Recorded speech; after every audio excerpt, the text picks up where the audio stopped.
नमस्कार, आप देख रहे हैं अपने उत्तराखंड और मैं हूं आपके साथ नेहा। मुख्यमंत्री पुष्कर सिंह धामी ने केदारनाथ आपदा के 10 साल पूरा होने पर केदारनाथ धाम पहुंचे। मुख्यमंत्री ने बाबा केदारनाथ के दर्शन कर देश और प्रदेश की खुशहाली की कामना की। मुख्यमंत्री पुष्कर सिंह धामी ने इस अवसर पर केदारनाथ की त्रासदी में हताहत हुए लोगों की शांति और उनकी मुक्ति के लिए हवन कर प्रार्थना भी किया। इसके साथ ही नवनिर्मित भवन ईशानेश्वर के दर्शन कर पूजा अर्चना भी की। धामी ने हेलीपैड से लेकर मंदिर परिसर तक सभी निर्माण कार्यों का निरीक्षण कर केदार धाम में चल रहे कार्यों की प्रगति का जायजा लिया। उन्होंने केदारनाथ धाम में चल रहे पुनर्निर्माण कार्य की दूसरे फेज के सभी कार्यों को इस साल के अंत तक पूर्ण कराने के निर्देश दिए।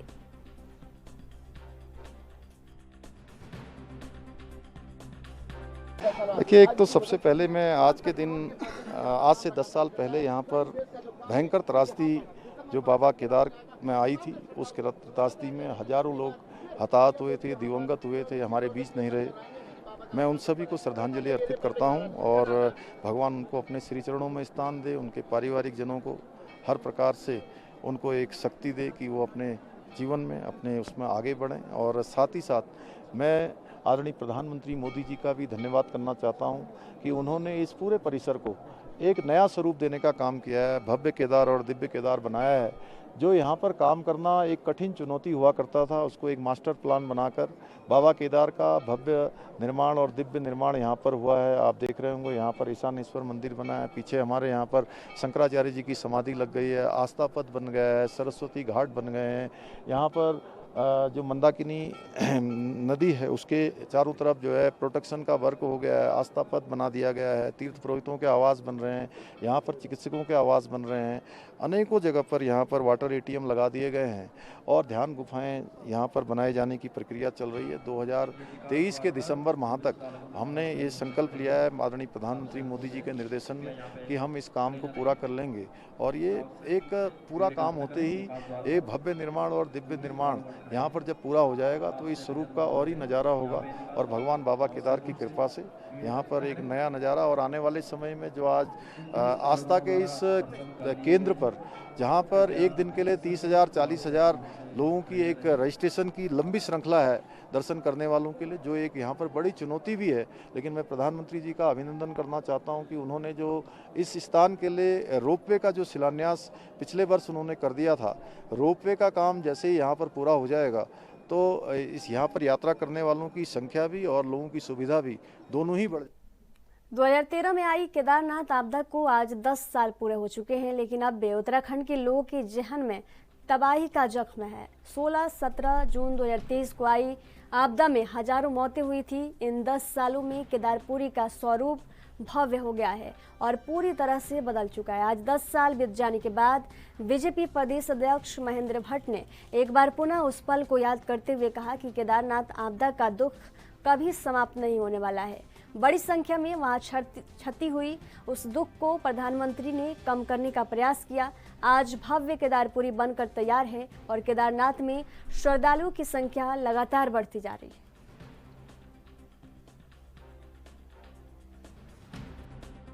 केदारपुरी नई स्वरूप में दिखने की और पहले चलिए काम पूरे दूसरे चरण। देखिए, बहुत दुखद घटना के बाद मैं अगर पूरे देश के दृष्टिकोण से सोचूं, उसके बाद उत्तराखंड के भाव में मैं कहूँ तो दुख तो कभी समाप्त होने वाला नहीं है। बड़ी संख्या में वहाँ के जो पंडा समाज था, वहाँ का जो व्यवसायिक समाज था, तो बहुत क्षति हुई, लेकिन देश के प्रधानमंत्री जी ने उस दुख को कम करने का प्रयास किया। आज भव्य केदारपुरी बनकर तैयार है और पहली बार केदार धाम के श्रद्धालुओं की जो संख्या है वो भी हर वर्ष बढ़ती जा रही है। तो स्वाभाविक रूप से एक वहाँ के कारोबारी हों, वहाँ के जो पंडा पुरोहित हों, उन सबके दुखों पर मलहम लगा है। तो समय लगेगा और धीरे धीरे जो इस आपदा में परलोक सिधारे हैं उनके आशीर्वाद के साथ उस क्षेत्र के सर्वांगीण विकास में सब लोग लगेंगे। और मैं तो प्रधानमंत्री का से आभार व्यक्त करता हूँ कि उस दुख को आज धीरे धीरे कम करने का प्रयास हुआ है। ठीक, क्या लगता है प्रधानमंत्री उनके आज 10 साल पूरे हुए हैं? देखिए, केदारनाथ की जो त्रासदी थी आज उसको 10 साल पूरे हो गए हैं और केदारनाथ की त्रासदी में जिन भी लोगों ने अपनी जान गंवाई, मैं उनको सर्वप्रथम श्रद्धांजलि अर्पित करना चाहूँगा। और केदारनाथ आपदा एक इतनी बड़ी आपदा थी कि पूरी दुनिया के अंदर ये कहा जा रहा था कि केदारनाथ में जो चार यात्रा है वो बहुत लंबे समय तक सुचारू रूप से नहीं चलाई जा सकेगी और उसका पुनर्निर्माण होने में बहुत लंबा समय लगेगा। लेकिन तत्कालीन कांग्रेस सरकार ने आदरणीय हरीश रावत जी के नेतृत्व में जिस तीव्र गति से केदारनाथ का पुनर्निर्माण ही नहीं किया, बल्कि मैं यात्रा को भी रिकॉर्ड समय में सुचारू और व्यवस्थित रूप से चलाने का काम किया। निश्चित तौर पर प्रदेश की जनता और देश भर के श्रद्धालु इस बात को जानते हैं और केदारनाथ का आज जो यात्रा का स्वरूप है, जो वहाँ का आप दिव्य भव्य रूप देख रहे हैं, निश्चित तौर पर वो उसका श्रेय कांग्रेस पार्टी को जाता है। केंद्र सरकार ने भी जो है वहाँ पर सहयोग किया और प्रधानमंत्री नरेंद्र मोदी जी भी केदारनाथ में आते रहते हैं और हरीश रावत जी के दौर में जो योग ध्यान के लिए वहाँ पर गुफाएं बनी थी उनमें योग अभ्यास करते हैं। तो निश्चित तौर पर इसका श्रेय प्रदेश की महान जनता को और हरीश रावत जी को जाना चाहिए और भविष्य में केदारनाथ में इस प्रकार की कोई दोबारा त्रासदी न आए, बल्कि हमारे प्रदेश में ही इस प्रकार की कोई त्रासदी न आए, इसके लिए मैं भगवान केदारनाथ जी और बद्रीनाथ जी से चारधाम यात्रा के दौरान यात्रा व्यवस्थाओं का समय समय पर जायजा लेने के लिए अधिकारियों की ड्यूटी लगाई गई है। इसके अलावा प्रदेश के कई मंत्री भी क्षेत्र का दौरा कर वहां की परिस्थितियों की जानकारी ले रहे हैं। इसी के तहत प्रदेश के पशुपालन मंत्री सौरभ बहुगुणा ने पिछले दिनों केदारनाथ ट्रैक का दौरा किया और वहां पर तीर्थयात्रियों को मिल रही सुविधाओं का जायजा लिया। मंत्री सौरभ बहुगुणा ने अफसरों के साथ मीटिंग भी की और उनको कई दिशा निर्देश दिए। प्रदेश सरकार की कवायद है कि तीर्थयात्रियों को हर संभव बेहतर सुविधाएं मुहैया कराई जाए। जहां कहीं पर भी किसी तरह की कोई कमी हो उसको समय रहते दुरुस्त कर लिया जाए। पशुपालन मंत्री सौरभ बहुगुणा ने कहा कि आने वाले दिनों में बरसात के दौरान यात्रा की गति कुछ कम होगी और उसके बाद फिर एक बार तीर्थ यात्रा रफ्तार पकड़ेगी। इस दौरान जो कमियां रहेगी उसको समय से दुरुस्त कर लिया जाएगा।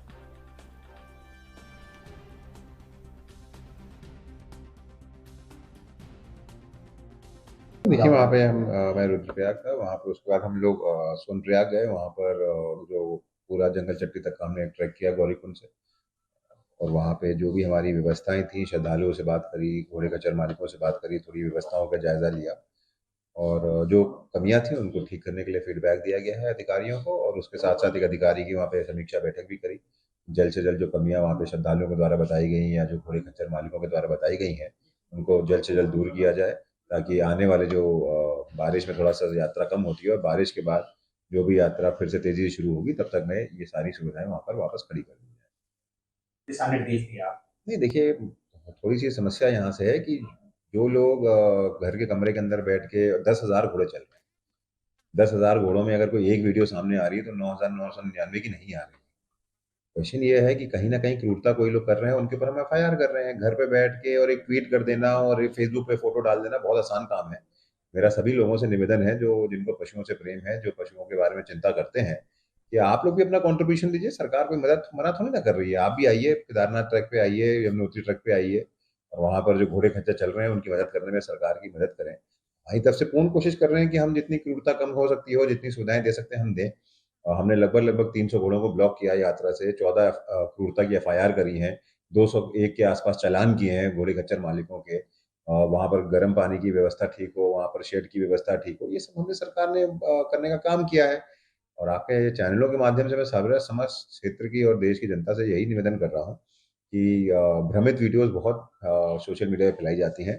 कुछ लोग हैं जो क्रूरता कर रहे हैं, उन पर हम एक्शन ले रहे हैं, लेकिन ऐसा नहीं है कि पूरी यात्रा में घोड़े खच्चरों के ऊपर। उत्तराखंड के अल्मोड़ा की 1960 की बने पुस्तकालय का जिलाधिकारी विनीत तोमर ने औचक निरीक्षण किया। इस मौके पर उन्होंने छात्रों और कर्मचारियों से इसकी समस्याओं के बारे में जानकारी ली। जिलाधिकारी ने बताया कि पुस्तकालय में काफ़ी छात्र पढ़ रहे हैं, यहाँ पर अभी काफ़ी समस्याएं हैं जिसको जल्द ही दूर किया जाएगा। उन्होंने बताया कि बैठने के साथ पुस्तकों की कमी है, जिसके लिए उनके द्वारा RES के अधिकारी को प्रपोजल तैयार करने के निर्देश दिए गए हैं और जल्द ही समस्याओं का निदान किया जाएगा।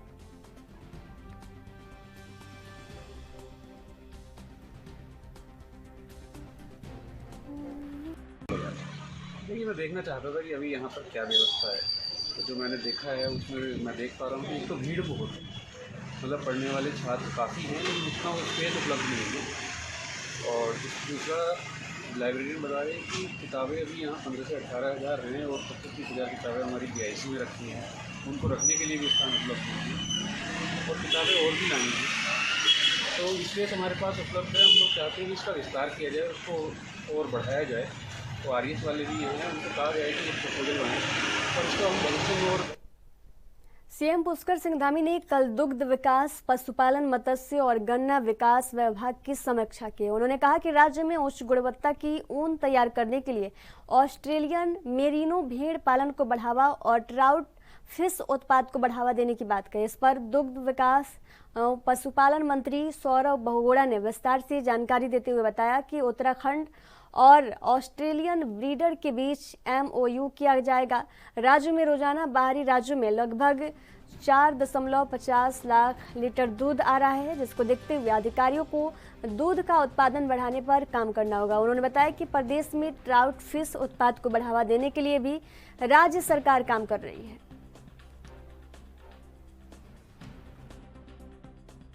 अच्छी चीज़ है। ये पहले भी मरीनो भेड़ को 2019 में सरकार ने ऑस्ट्रेलिया से इंपोर्ट किया था, उसके अच्छे रिजल्ट भी मिले। हमारी कोशिश यही है कि हम मैं खुद ऑस्ट्रेलिया और न्यूजीलैंड गया था, वहाँ पे सारे जो स्टेक होल्डर्स हैं उनसे मिलकर भी आया था, उनसे बात करके भी आया था। एक हमारा MOU जो है वो बन रहा है, जो उत्तराखंड सरकार और ऑस्ट्रेलियन गवर्नमेंट के बीच में होना है। जल्द से जल्द हम उस MOU को कराना चाह रहे हैं ताकि उनकी ट्रांसफ़र टेक्नोलॉजी और उनकी एक्सपर्टीज़ और उनकी जो मरीनो शिप है उनको हम यहाँ पे अपने किसानों को उसका फ़ायदा दे सकें और साथ ही साथ एक एक्सचेंज प्रोग्राम भी चला सकें ताकि हमारे यहाँ के जो किसान हैं वो वहाँ जाके ट्रेनिंग ले सकें और जो वहाँ के किसान हैं वो यहाँ पर आके हमारे किसानों को काम देख सकें, उनको ट्रेन कर सकें। मुझे उम्मीद है, कल मुख्यमंत्री जी ने बोला है कि जल्द से जल्द इस कार्रवाई को पूर्ण की जाए, तो मुझे उम्मीद है कि फाइनेंस विभाग और जो हमारा लीगल विभाग जहाँ पे हमारा MOU पेंडिंग है वो जल्द से जल्द इस कार्रवाई को करेंगे। लोकसभा सांसद अजय टमटा अल्मोड़ा पहुंचे। इस दौरान उन्होंने पार्टी कार्यक्रम में शिरकत की। उन्होंने कहा कि प्रधानमंत्री नरेंद्र मोदी के नेतृत्व में प्रदेश में विकास की कायाकल्प हुई है और 4 धाम की तर्ज पर कुमाऊं मंडल में मानस खंड श्रृंखला के तहत 12 ऐतिहासिक धार्मिक स्थलों को विकसित करने की कार्य योजना बनाई गई है, जिसमें लोकसभा क्षेत्र के 4 जनपदों के ऐतिहासिक धरोहर जिसमें जागेश्वर धाम, सूर्य मंदिर, कटारमल, मायावती आश्रम, पूर्णागिरी सहित अन्य स्थानों को भव्य स्वरूप दिया जा रहा है ताकि अधिक पर्यटक और श्रद्धालु इन स्थलों में आ सके।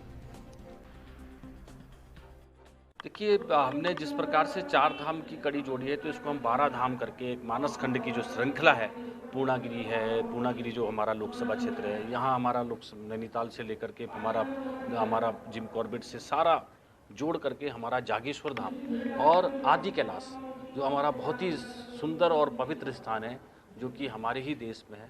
आदि कैलाश है, मायावती जी का आश्रम है, ऐसा बहुत हमारे पास स्थान है और उन दिव्य भव्य स्थानों को हम सुंदर बनाने का पिछले बार 100 करोड़ रुपया हमको देवी धुरा के माँ बाराही के लिए मिला, बैजनाथ के लिए हमको पैसा मिला है, हमारे सूर्य मंदिर कटारमल के। तो ये सभी मंदिरों की श्रृंखला को जोड़ करके एक अच्छे पर्यटन के रूप में डेवलपमेंट हो, अच्छी रोडें बने, अच्छी कनेक्टिंग हो, एयर कनेक्टिंग हो, रेल कनेक्टिंग हो, रोड कनेक्टिंग हो, उस दिशा में हमारा लगातार बहुत काम हो चुका है। कुछ काम हमारा और जल्दी ट्रेनों का भी हमारा काम चालू हो जाए। PM मोदी भी इस प्रचार में अपनी भूमिका निभाते हैं। प्रधानमंत्री जी के मार्गदर्शन पे ही सब कुछ चल रहा है। सब प्रधानमंत्री जी ने तो किया है।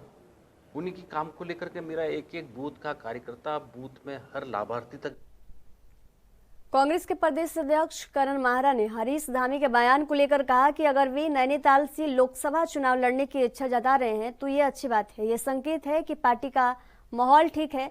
इससे पहले भी कई लोग इच्छा जता चुके हैं। उन्होंने कहा कि इस बार पैनल बनेगा, उसके बाद सर्वे किया जाएगा, सर्वे के आधार पर टिकट का वितरण हाईकमान करेगा।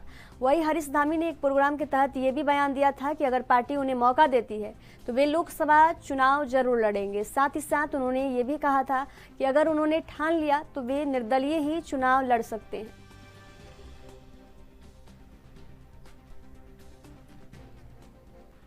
आपने इच्छा भी जाहिर करी है कि अगर इस बार कांग्रेस पार्टी आपको मौका देती है तो आप नैनीताल लोकसभा सीट से चुनाव लड़ेंगे ताकि आप संसद में कहीं ना कहीं पहाड़ के लोगों की आवाज़ उठा सकें।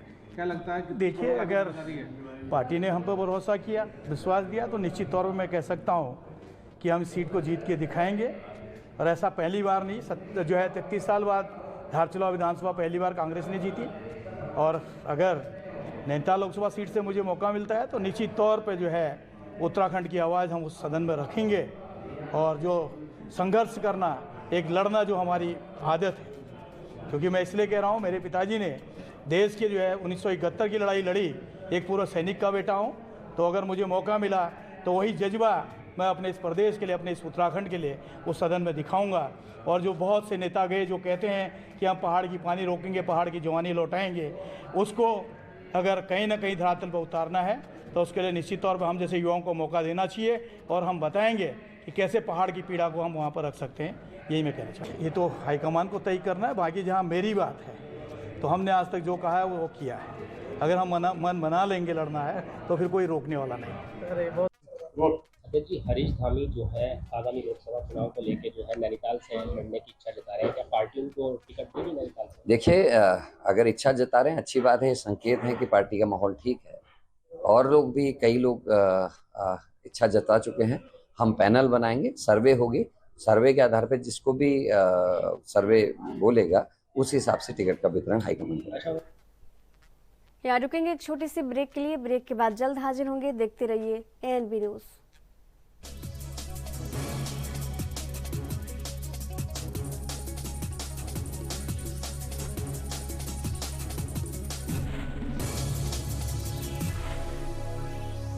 ब्रेक के बाद एक बार फिर से आप सभी का स्वागत है। बढ़ेंगे अगली खबर की ओर। हल्द्वानी में भारतीय मानक निगम खाद्य सुरक्षा प्राधिकरण के द्वारा एडवाइजरी जारी करने के बाद खाद्य पदार्थों में एक्सपायरी डेट को लेकर खाद्य विभाग की ओर से अभियान लगातार जारी है। वहीं इस अभियान से दुकानदारों में हड़कंप मच गया। शुक्रवार को फूड इंस्पेक्टर कैलाश टमटा ने शहर स्थित कई दुकानों का निरीक्षण कर खाद्य पदार्थों की एक्सपायरी डेट को लेकर अभियान चलाया, जिसमें कई बड़े स्वीट्स हाउस में नियमों का उल्लंघन करने पर जुर्माना लगाया गया। फूड इंस्पेक्टर कैलाश टमटा ने बताया कि भारतीय खाद्य निगम की ओर से एडवाइजरी जारी करने कहा गया है कि खाद्य पदार्थों में मिठाई, बेकरी, पेस्ट्री, केक इत्यादि वस्तुओं में निर्माण तिथि और अंतिम तिथि का अंकित करना अनिवार्य है, लेकिन कई दुकान मालिकों की ओर से इन नियमों का पालन नहीं किया गया, जिस पर अभियान लगाकर उन पर लगातार कार्रवाई की जा रही है। पिछले दिन भी अभियान में 20 से 25 दुकानों का निरीक्षण कर चालान की कार्रवाई की गई, जो आगे भी जारी रहेगी।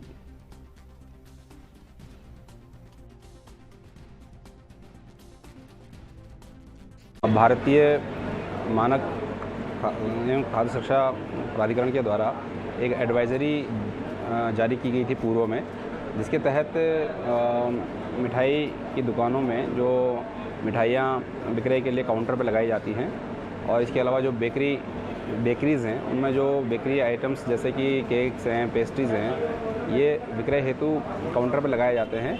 तो इन पर निर्माण की तिथि एवं उपभोग की तिथि अंकित करना अनिवार्य किया गया था।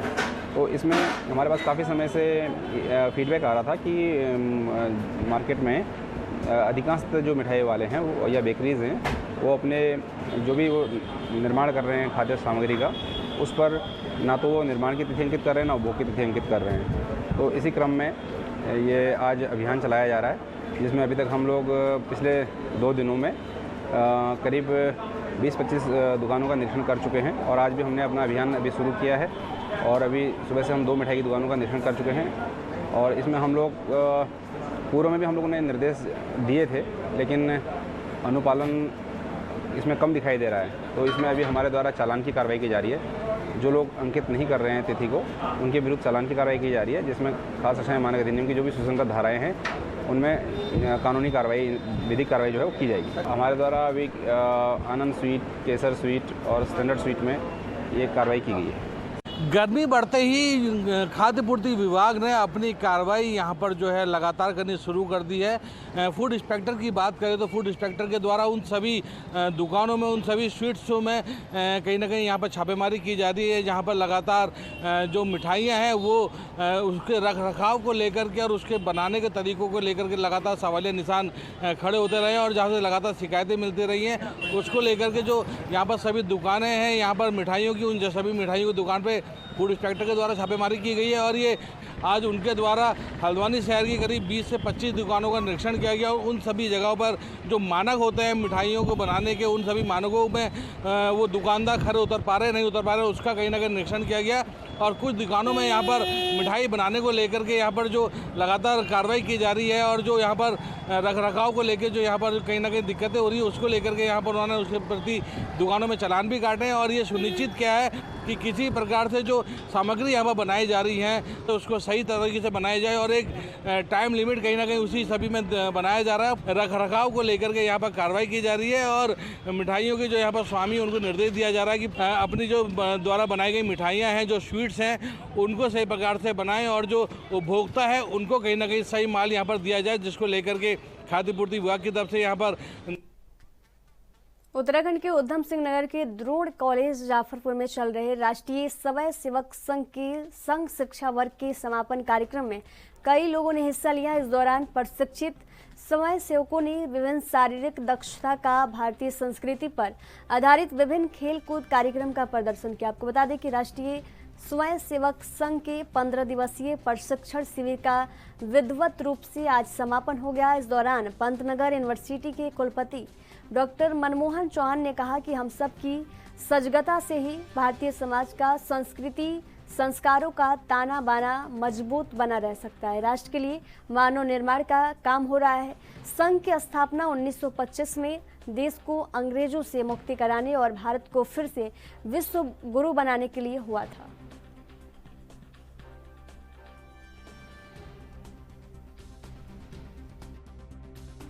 देखिए, आज राष्ट्रीय स्वयं सेवक संघ के इस जो 20 दिन का जो कार्यक्रम रहा है और उसमें मैंने देखा कि जो वर्ग में 18 साल से 40 साल के हमारे युवा साथियों ने भाग लिया और उसको संस्कृति और संस्कार के बारे में बताया गया और इससे हम ये जानते हैं कि हमें अपने पूरे देश को अगर अच्छा बनाना है, उत्तम बनाना है, सर्वोत्तम रखना है, विकसित देश बनाना है तो हमें युवाओं को आगे बढ़ाना होगा।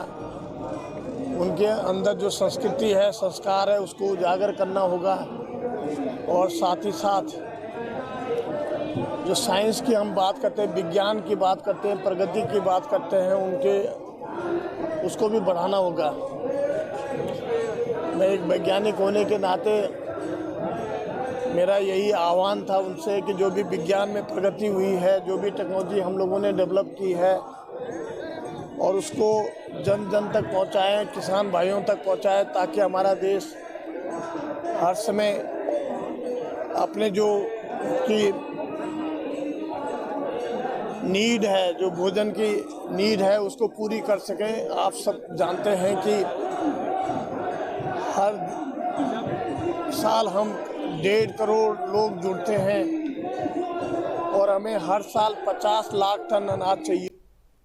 उत्तरकाशी के पुरोला की घटना के बाद दून में महापंचायत करने पर अड़े मुस्लिम समुदाय ने मुख्यमंत्री से मिलने के बाद देर रात महापंचायत को स्थगित कर दिया। आयोजकों ने कहा कि मुख्यमंत्री ने उन्हें पुरोला जैसी घटना दोबारा न होने और सांप्रदायिक सौहार्द खराब करने वालों से सख्ती से निपटने का आश्वासन दिया है। पुरोला की घटना के बाद मुस्लिम समुदाय ने राजधानी देहरादून में 18 जून को महापंचायत का ऐलान किया था। मुस्लिम समुदाय के ऐलान के बाद प्रदेश में तनाव का माहौल बन गया था। पूरी सरकारी मशीनरी मामले को लेकर सतर्क हो गई थी। पुलिस प्रशासन लगातार मुस्लिम समुदाय से वार्ता कर रहा था, लेकिन वे महापंचायत पर अड़े हुए थे। लेकिन बृहस्पतिवार को देर शाम इस मामले में मुख्यमंत्री से मिलने के बाद महापंचायत को स्थगित कर दिया गया।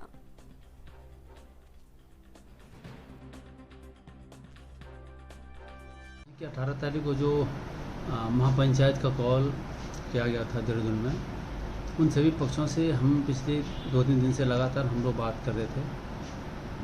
कल रात को 11 बजे से लेकर 2 बजे तक हमने पुनः, मैं और मेरे प्रतिनिधि और आपके मौजूद लोग यहाँ पर आए थे। 2 बजे तक हमने वार्ता की, एक सैद्धांतिक समिति बनी और आज दिन में सुबह लगभग 12-12:30 बजे डीजीपी साहब से मौजूद लोगों की जो है फिर पुनः एक मीटिंग हुई थी। शाम को 7 से 7 बजे सीएम साहब से मुस्लिम समुदाय के जो मौजूद लोग हैं उनकी मीटिंग हुई और मीटिंग के बाद ये सामूहिक रूप से इन्होंने ये डिसाइड कर लिया है कि जो 18 तारीख का ये जो महापंचायत का कॉल था वो उन्होंने कैंसिल कर दिया है और जो भी उनके ग्रीवांसेस थे, जो भी शिकायतें थी, अलग अलग प्लेटफॉर्म पर डीजीपी साहब के सामने, मेरे सामने और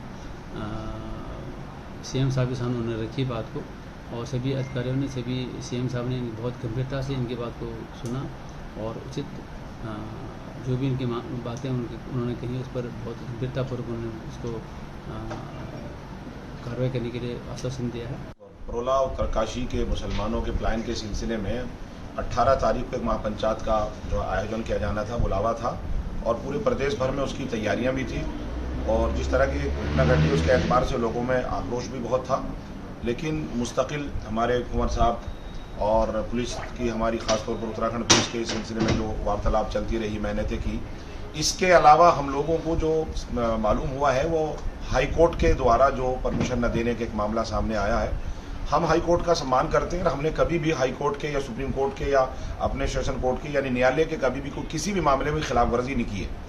तो मैं समझता हूँ हम एहतराम करते हैं। अगर हाई कोर्ट का ऐसा कोई मामला है, वहाँ आज जो 15 तारीख में पंचायत होनी थी वो भी नहीं हुई, तो इस सिलसिले में आज हमने डीजीपी मुख्यमंत्री साहब से मुलाकात की और ख़ास तौर पर जो है हाई कोर्ट का हम सम्मान करते हुए इसको मुलतवी करते हैं। जो आयोजक मंडल के लोग थे वो तमाम लोग वहाँ माननीय मुख्यमंत्री जी के पास कप्तान साहब के प्रयासों से और डीजीपी साहब के भी अनुरोध से वहाँ पर गए। माननीय मुख्यमंत्री जी ने ये एहसास किया कि जो बरोला की घटना हुई है उसको उन्होंने भी बड़ी गंभीरता से लिया है और उन्होंने भी ये कहा है कि ये एक इंसिडेंट था और अब प्रदेश के अंदर तमाम जो भी जनपद हैं उसमें शांति बहाल रहेगी और इस तरह के इंसिडेंट अब भविष्य में कभी नहीं होंगे। इस चीज़ का उन्होंने हमें आश्वासन दिया और हमने एक प्रत्यावेदन उनको दिया जिसमें हमने कहा कि पहाड़ों के जो छोटी छोटी ग्राम सभाएं हैं, जो शहर हैं, जो डिस्ट्रिक्ट हेडक्वार्टर हैं, वहाँ पर अखिलेश समाज के लोग रहते हैं।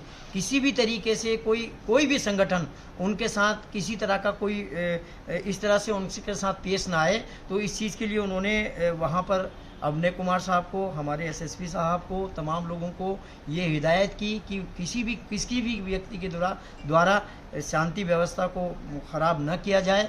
इसी परिप्रेक्ष्य में हम तमाम लोगों ने, जो आयोजक मंडल थे जिन्होंने यहाँ पर पंचायत कॉल किया था महापंचायत के लिए, हम तमाम लोगों ने माननीय मुख्यमंत्री जी के आश्वासन से इसको स्थगित किया है, इस कार्यक्रम को। और हम ये चाहेंगे मुल्क के तहजीब के हिसाब से भी और प्रदेश के अंदर भी हमारा आपसी भाईचारा। अब उत्तराखंड के सफर में फिलहाल दीजिए जाने की इजाजत। देखते रहिए एनबी न्यूज़। नमस्कार।